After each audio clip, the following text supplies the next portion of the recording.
Isa sa main karakter ng hiking mo ay ang backpack. Dahil ba ay branded ay bibilhin mo na? O dahil mura? At baka ikaw ay mapamura pag mali ang nabili mo. Isang simpleng guidelines sa pagbili ng backpack para sa hiking journey mo.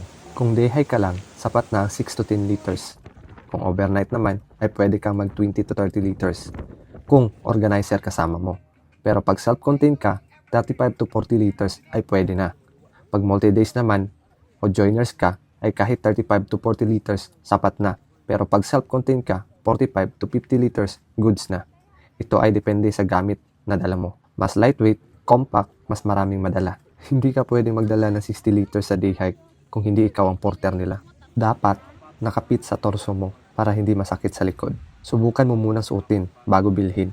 At kung sa online mo, ay tingnan mo muna ang review kung true to size ba.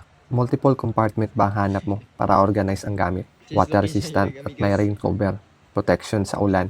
Pero may mga backpack na nakadisenyo na walang rain cover, gaya ng ginagamit ko. Hydration sleeve kung gumagamit ka ng water bladder. Loops and straps.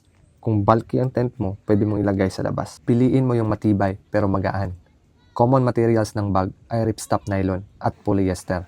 Pero yung ginagamit ko ay Dyneema. Walang perfect na bag pero may bag na swak sa hike mo. Follow for more trail tested tips for Manearing Collectors.